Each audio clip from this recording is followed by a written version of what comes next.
Hey everybody, welcome to another video by 520fishing.net. My name is Moose, and today we're going to continue to talk about knot tying. Today I want to talk about a knot that I use all the time for 90%, 98% of everything that I throw, and that is the palomar knot. Now, some people out there are like, what? Or huh? Maybe you've seen a version of this. Maybe you're going, hey man, I've been tying that thing for years. Well, that's good. But there's a lot of people out there that have not seen this knot. So I want to make sure that I have an opportunity to share this knot with you guys, the ones that have not seen this. And what we're going to do to make this really simple is I went out and bought an eye bolt. And this eye bolt is going to represent your fishing lure. And then I bought some white cotton cord. And that's going to represent your line. The reason that I bought those is so that you can visually see it much better in the way that I tie it. So if you guys will stay tuned, I'm going to go ahead and stop this video for a second. I'm going to readjust the camera so that you can actually see my hands, and we will continue with some knot tying. So stick around. We're going to show you how to tie a palomar knot today. Alright, so welcome back. So here we are.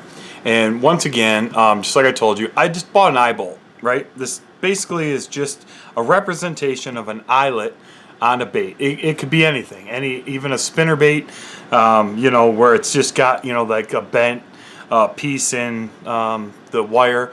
The intention of this video is to show you how that gets tied to, any bait, really. But let's just use this as a representation. And what we're going to do is we're going to use this cotton cord as our representation of your fishing line, whether it be braid, whether it be fluorocarbon, mono, copolymer, whatever you use. So how this works is taking the eye of your bait, you are going to send your fishing line through the eye of the bait. Not real difficult, right? If I'm losing anybody, tell me to stop and I'll slow down. So, Freeman, any questions yet?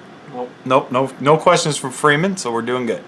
Then I'm going to take that same piece of line and I'm going to send it back through the hole, creating a doubled over knot in the bait. So I'm going to lay this flat. I'm going to show you what I've done. Everybody understand what I've done?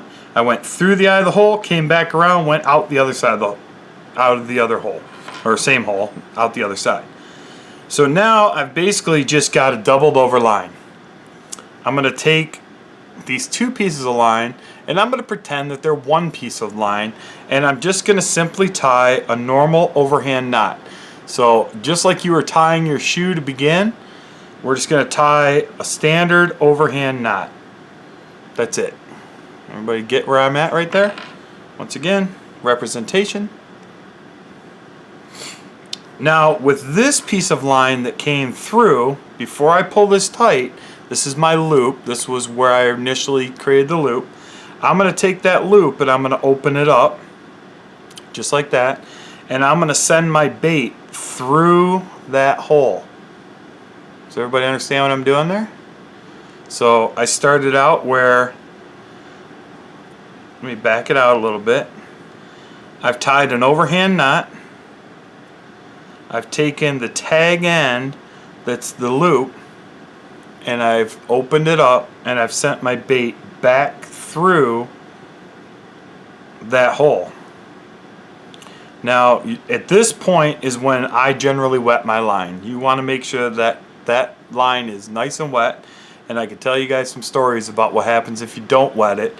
I can tell you that you'll have big fish break you off, and when you get your line back, it'll look just like this knot except untied. I had it happen a couple weeks ago. I was in a hurry. At this point, I'm just going to start cinching my knot. Cinching, cinching, cinching. I'm going to pull my main line. Then I'm going to pull my tag end. Then I'm going to take it and I'm going to pull them both. I'm going to take my scissors. I'm going to clip my tag end off. And there you go, a polymer knot. The strongest knot that I know how to tie. It will not come undone as long as you make sure to wet that line. Your bait will never break at that knot. So, if you guys have any questions, feel free to comment on this video if you need another representation or if you need me to go over something more in depth. Please, by all means, ask. Don't forget to check us out at Facebook at facebook.com/520fishing. Don't forget to follow and subscribe to this YouTube channel.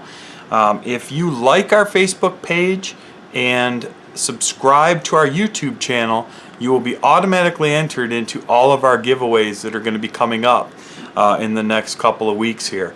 So don't miss out on a great opportunity. And obviously, don't forget to go to www.520fishing.net. Till next time, I'm Moose, and we'll catch you here.